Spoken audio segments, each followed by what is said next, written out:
on episodio.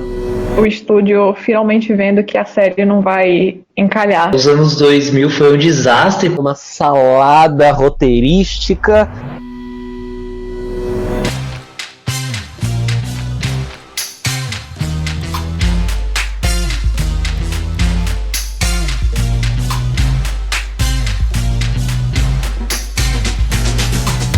Olá, internet! Eu sou Sibião Castro. Eu sou Clara Rostab. E eu sou o Leandro Nunes. Versão brasileira, Herbert Richards. Tem alguma coisa muito diferente no começo deste podcast, mas é porque o episódio de hoje é sobre dublagens. Dia 29 de junho foi Dia do Dublador e a gente resolveu fazer esse episódio em homenagem a esses profissionais que traduzem as vozes dos personagens que a gente mais ama e algumas vezes fazem algumas vozes que talvez não encaixam tanto assim com aqueles atores que a gente gosta tanto de ver nas telas. Para além da data, né, da comemoração do Dia do Dublador, o segmento, né, a profissão apareceu aí numa discussão nesse momento da pandemia, né? Acho que vale ressaltar que muitos profissionais da produção, né, do streaming, não só nas telas, né, sofreram aí um impacto no ritmo de trabalho, e os dubladores estão inseridos nessa. Acho que o público e quem escuta a gente sabe, começando por algumas séries que estrearam e não tinham simplesmente versões dubladas, e a gente sentiu um pouco que mundo é esse agora, né? Que as séries também vão ter dificuldade. Mas antes de falar sobre o presente, a gente vai fazer um resgate sobre as séries cujas as dublagens marcaram a nossa vida, que são daquele tipo de série que você não consegue até hoje, mesmo você já tendo aprendido a ler e preferindo assistir a produções legendadas, você não consegue ver de outro jeito, porque perde totalmente a essência.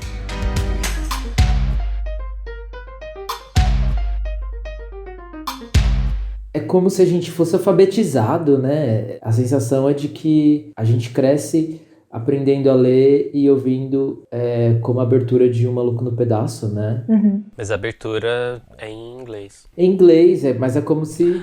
Tipo, tá internalizado de tal maneira na cabeça que você nem percebe, assim, é natural. Nos bastidores da gravação, o próprio Simeão, quando eu trouxe à tona que a abertura não era dublada, ele quase me bate.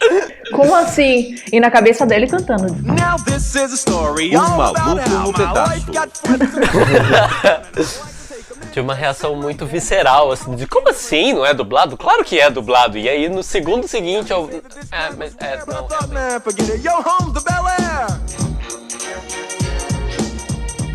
Vocês sabem qual foi o primeiro filme dublado no Brasil? Eu não faço a mínima ideia. Também não. Não tem nem ideia do gênero, assim, nem uma sugestão, uma ação. Tá, se for parar pra pensar no tempo, ou é alguma coisa assim, algum filme em preto e branco, muito antigo, ou sei lá, alguma animação. O primeiro filme dublado no Brasil foi Branca de Neve, em 1937, pela Dalva de Oliveira. Ela tem muitas histórias dizendo que ela dublou só as vozes e que uma outra cantora fez as canções, né? Dublou as músicas. Mas foi em 1937 um desenho da Disney abriu as portas para esse mundo que hoje é difícil imaginar, né? O Brasil sempre foi muito líder nesse segmento, né? A dublagem brasileira de fato é reconhecida. E a gente sabe que passou por períodos grandiosos aqui no Brasil, né? Teve o forte do cinema, a Clara também falando de Herbert Richards, então é um segmento que tem muita história, né?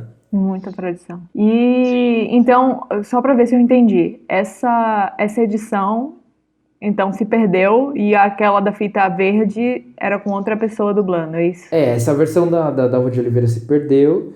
Ela foi refeita nos anos 50 e dizem também que a Disney Brasil tem essa versão aí guardada a 7 chaves e de fato é uma joia, é quase o coração do oceano que a gente tem aí.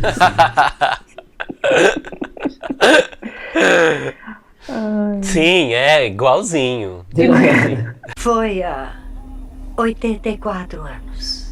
Mas a gente tem nomes muito fortes, né, na dublagem no Brasil, assim, nomes muito antigos, inclusive.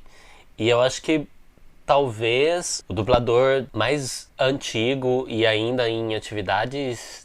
Não em atividade, né, porque ele se aposentou, mas vivo ainda. Talvez será que é o Orlando Drummond, que é o dublador clássico, dublador do Scooby-Doo. Quanto mais, melhor. O inesquecível Seu Peru. Levei mais um pra Irmandade. Da escolinha do Professor Raimundo, que inclusive fez 100 anos em 18 de outubro de 2019 e tá vivo, tá vivo. É um artista que a gente assistiu e ouviu, né? Ele faz parte desses dois, ele marca o público pela voz e pela imagem, né? Inesquecível, Seu Peru. E o artista tá aí, né? Ele se aposentou, mas eu acho que pela idade tá na liderança, mas não sei. Não, e ele é tão incrível que ele estava presente em milhões de coisas da nossa infância e a gente não se tocava que era a mesma pessoa, né? É o Vingador! Tiamat, você encontrou seu mestre. Bruto não foi o primeiro por ser trapaceiro, diz o marinheiro Popeye. Alô? Sim, eu vou. Eu acho que nesse mesmo sentido de versatilidade de vozes, outro que a gente tem para poder falar que tá com tudo e tá em todos os lugares possíveis é o Wendell Bezerra, que é o dublador do Goku. Legal, primeiro um peteleco. E em seguida um pescoção. E do Bob Esponja. Mas eu sou uma garota bonita. Pois é, que mundos completamente diferentes, Olha, né? Bob Esponja 2020 fez bem pro Bob Esponja, né, esse ano. Tá envelhecendo bem o Bob Esponja. Um abraço, né? Então, o Bob Esponja. Um abraço pro Bob Esponja, um abraço pro Wendell Teixeira. Olha só. Ele tem uma irmã que também é dubladora. É de família. Ah, era isso que eu ia dizer. Olha que engraçado. Tem a Úrsula Bezerra, que dublou o Goku criança.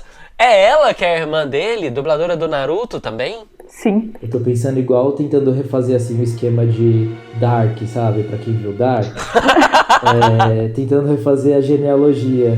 Úrsula dublou Goku pequeno e o Wendell dublou... Isso é muito Dark, né?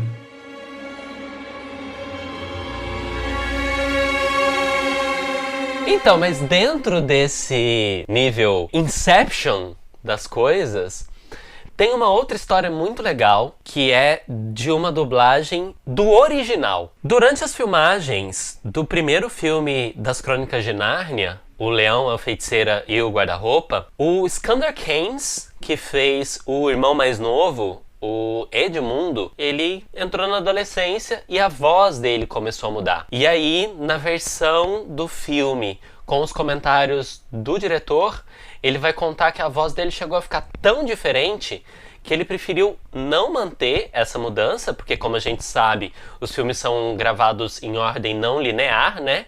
Então possivelmente pudessem ter cenas ali do começo do filme em que ele estava com uma voz mais adolescente, né? Com alteração. O que o cara fez? Ele pegou a irmã do Skander Keynes e botou ela para dublar o próprio irmão em inglês. Uma dublagem dentro do mesmo idioma para poder manter uma unidade no filme.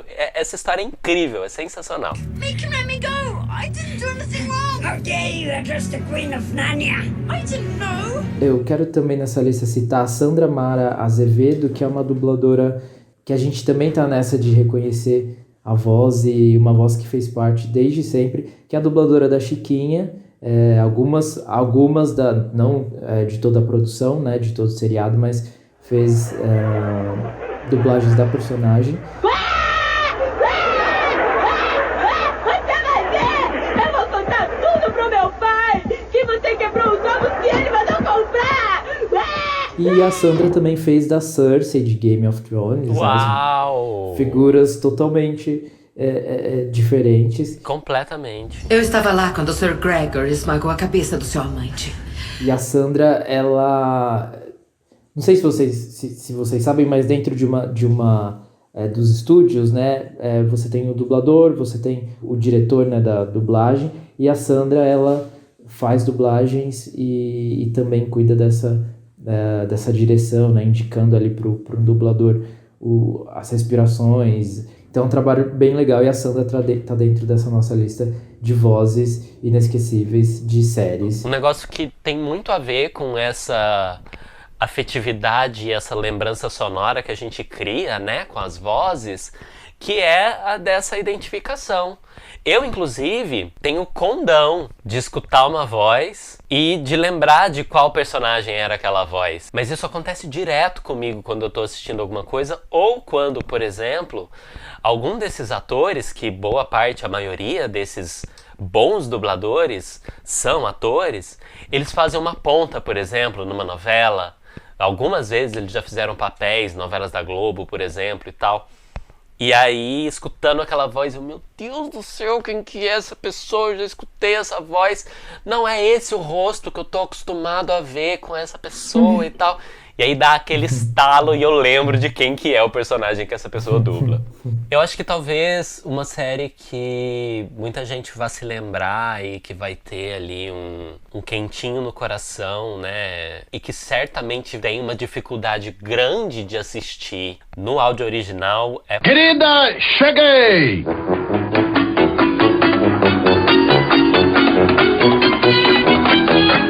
Nossa, a família Dinossauro também é muito, né, velho? Não dá, assim, pra dissociar aquelas vozes. Eu acho que eu jamais conseguiria me acostumar com o Baby em outra voz. E a brasileirada que eles deram, né? O sobrenome deles em inglês é Sinclair, sabe? Como é que você leva a Sinclair a sério depois de ver que eles, na verdade, são da Silva Sauro? Não tem como. Acho que é impossível falar, repetir as frases sem se mexer, assim, ó. Porque a voz e o corpo trabalhando ali no conjunto, um gingado, né? O gingado do dinossauro e tudo mais. As vozes ganham esse corpo, né? Quando eu era pequena, eu achava que era uma série brasileira. Eu juro, porque eu me sentia muito, acho que pelas traduções também. Eu acho que tudo foi trazido, né, pra uma familiaridade pra gente. Então, eu jurava, jurava de pé junto. Esse é um mérito total do diretor de dublagem, porque é ele quem define essas nuances, né, essas adaptações para a hora de você tanto encaixar a palavra no movimento da boca, né, porque isso é fundamental para dublagem, mas também para tornar aquele conteúdo que é estrangeiro mais palatável, né, pra gente que tá assistindo aqui. Falando dos nomes, eu vou falar pra vocês quais são os equivalentes em inglês, tá certo? O Earl, que é Dino. O Spike é Carlão, entende? Carlão. Charlene, era em inglês? Charlene? Charlene se manteve, né? Mas é porque é aquele nome abrasileirado que você super aceita, né? Não, total. Mas Earl não dá, né? Uma outra série também que tá inclusive disponível pra gente assistir no áudio original, mas que provoca um estranhamento muito grande, é Todo Mundo Odeia o Chris. Não dá. Todo Mundo Odeia o Chris, que inclusive essa paixão dos brasileiros pela tradução e consequente dublagem irritou bastante gente do elenco, né? Quase uma crise diplomática, né? O ator Tyler James Williams, que faz o Chris, né, no seu perfil do Instagram, não podia postar foto de qualquer coisa que absolutamente nada. Que os fãs brasileiros coisa que ele postasse achavam um gancho para poder comentar alguma catching phrase do Todo Mundo Odeia o Chris em português. E flodar mesmo, se você subir os comentários, não tinha comentário em outro idioma, comentário de amigos, nada, era só brasileiro falando as frases de efeito. Ele trancou os comentários, né, do Instagram. Mas venhamos e convenhamos, não deve ter graça nenhuma ouvir Rochelle em inglês. Não deve ter graça nenhuma. E ele se irritou de tal nível, assim, né, de trancar. Só que também teve gente aproveitando para surfar na onda.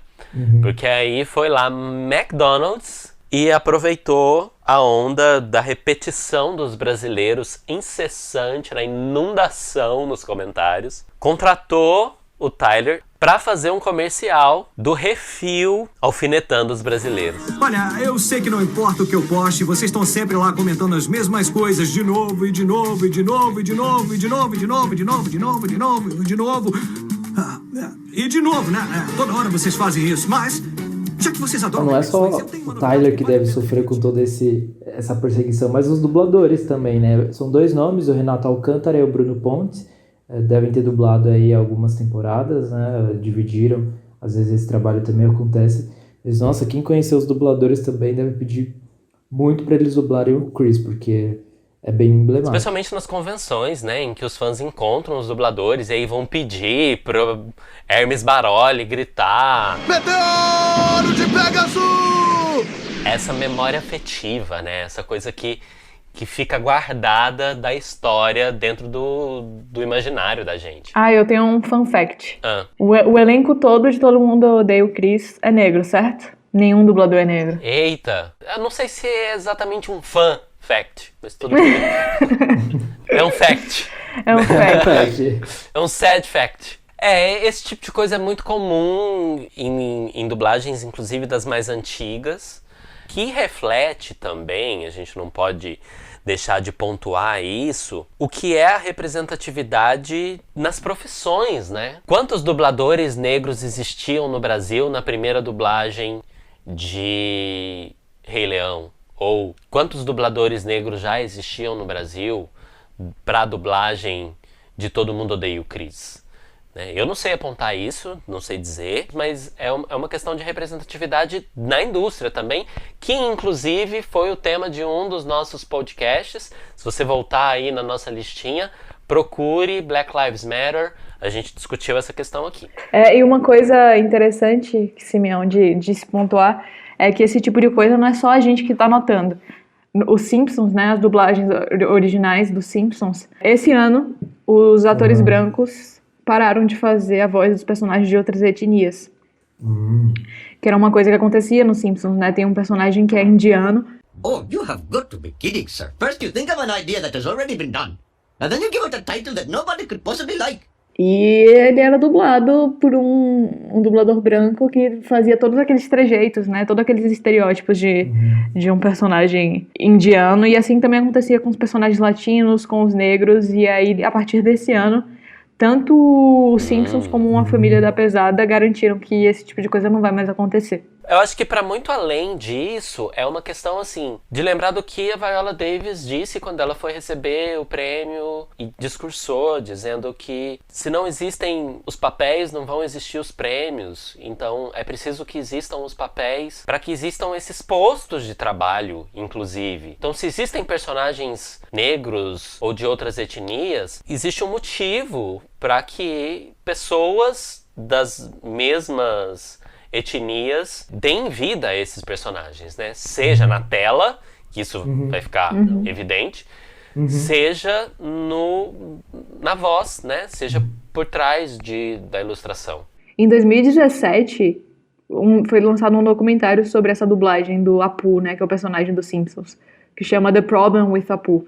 E aí foi depois desse documentário, né, que trouxe à tona, né, os impactos negativos que esse tipo de dublagem trazia. Eles começaram a reparar e parar pra pensar que não, realmente, não é legal.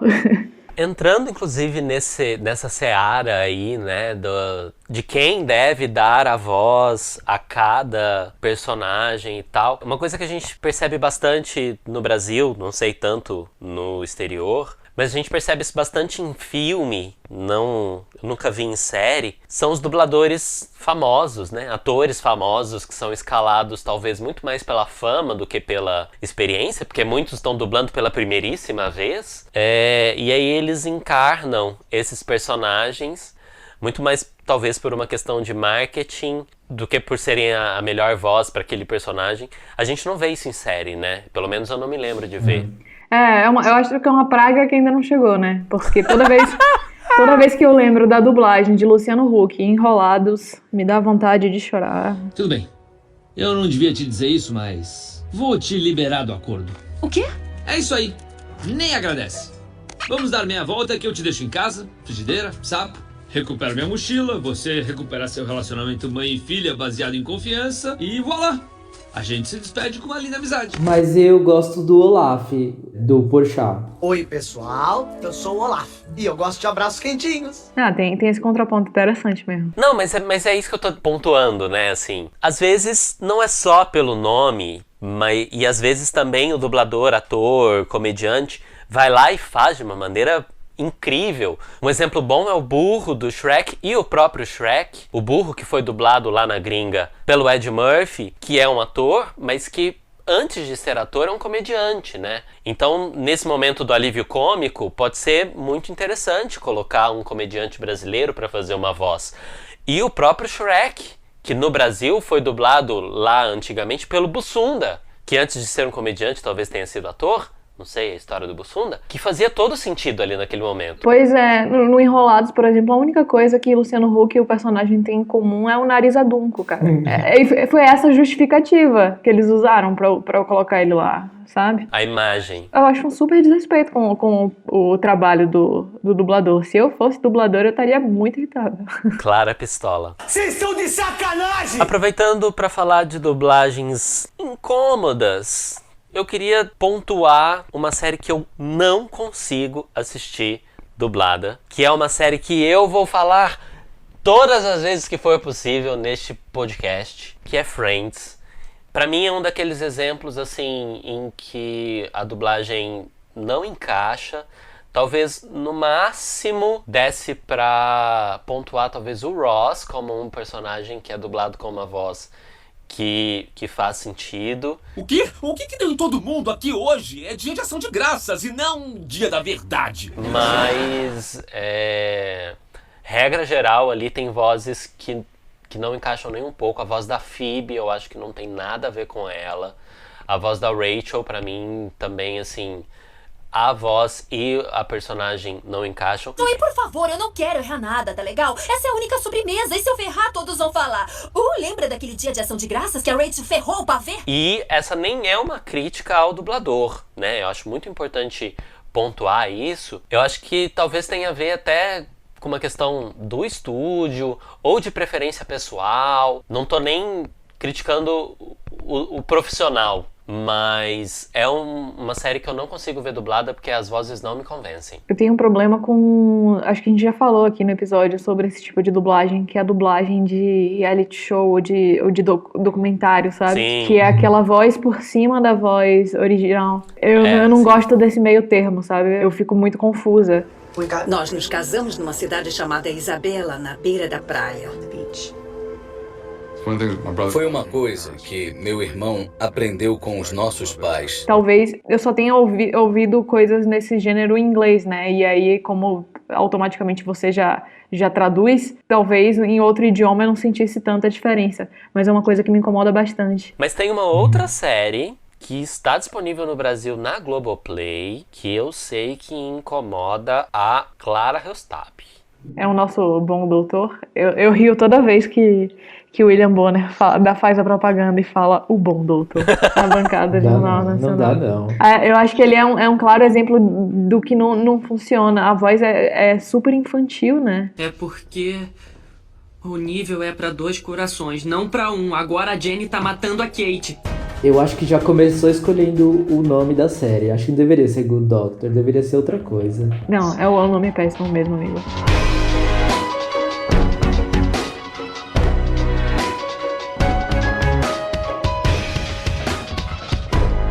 Mas apesar desses incômodos, né, com vozes que talvez não encaixem tanto para nossa impressão, eu acho que também é muito importante a gente dizer do papel social que a dublagem desempenha, né? Eu já levantei essa bola, inclusive batendo palmas para Netflix em outro episódio, nessa questão da dublagem, né, e dos episódios que tem audiodescrição e tudo mais. Mas, sabe, nem todo mundo sabe ler, né? E principalmente em TV aberta e tudo, é super importante que seja traduzido. E é uma prática que acontece em diversos países. Tipo, na Alemanha, se você for no cinema, você não consegue assistir um filme com o idioma original. Nos Estados Unidos, eles não gostam de ver filme estrangeiro legendado, né? E eu acho que é um preconceito, assim, tão... no qual a pessoa não reconhece seus próprios privilégios, né? De conseguir acompanhar. A minha avó vai fazer 90 anos, ela sabe ler. Leu a vida toda, mas hoje em dia não consegue acompanhar, né? E vai deixar de assistir por causa disso. Eu acho que se chega, né? É super importante. Ah, tem uma informação sobre isso. A Netflix fez uma análise desse consumo, né, por legenda, dublado, e em 2017, 84% dos espectadores assistiram 13 Reasons Why dublado. E em séries mais adultas, por exemplo, como House of Cards, isso já fica um pouco mais equilibrado, 49%, 50%. E de fato tem a ver com isso que a Clara falou, né? Às vezes criança, às vezes idoso que não consegue ler e também deficientes visuais, então a dublagem cumpre uma função social muito importante, né?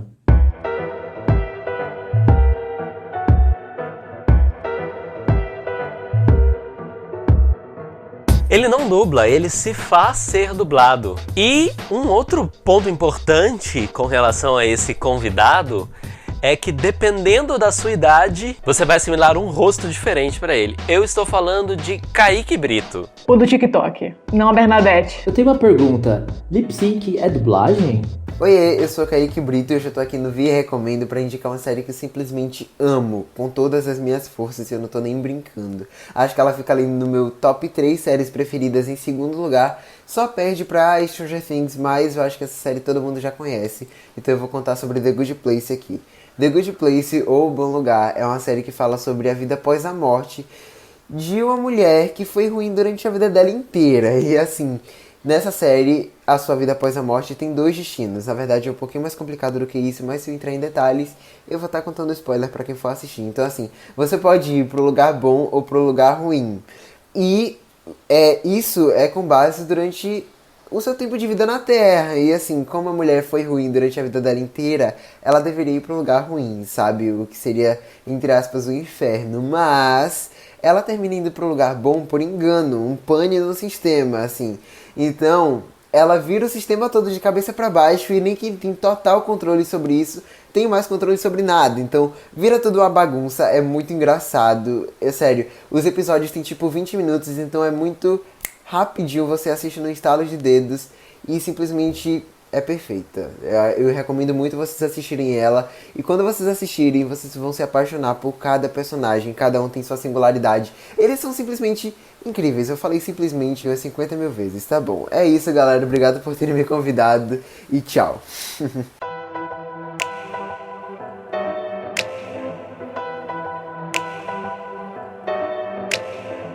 Eu já ouvi falar muito bem dessa série que o Kaique recomenda, The Good Place, mas muito honestamente eu não assisti. Vocês já viram? Eu não assisti ainda. São 4 temporadas, ó. Dá pra maratonar. Dá pra maratonar. Eu assisti o primeiro episódio, na época eu acho que não me prendeu, mas todo mundo fala que vai ficando muito boa. Então é uma coisa que sempre tá lá na minha lista, só que eu ainda não tomei vergonha na cara. Talvez com o pedido de meu conterrâneo soteropolitano. Tome coragem. Dublado ou legendado? Bela pergunta. Esse foi o episódio de hoje. Muito obrigado pela sua presença aqui com a gente. A gente volta em 15 dias. Não deixe de seguir a gente nas redes sociais. A minha arroba é Simeão Castro em tudo. Qual é a de vocês? @Leandro com UH no final. E também tem as páginas do Cultura Estadão e as redes @Cultura Estadão. E vocês me encontram no Clara Hellstab em tudo. Clara, RELLSTAB. É isso aí. Sigam também @EMaisEstadão. Tem muito produto sobre séries lá no EMais também. E agora, para você, ouvinte fiel, que tá com a gente até agora e que escuta a gente no Apple Podcasts, vem aqui, deixa eu falar no seu ouvidinho, bem baixinho. Entre agora lá na interface da Apple Podcasts, avalie positivamente se você gosta da gente, por favor, o podcast episódio, e deixe o seu comentário também. porque isso vai ajudar muito a gente no algoritmo da Apple. Muito obrigado!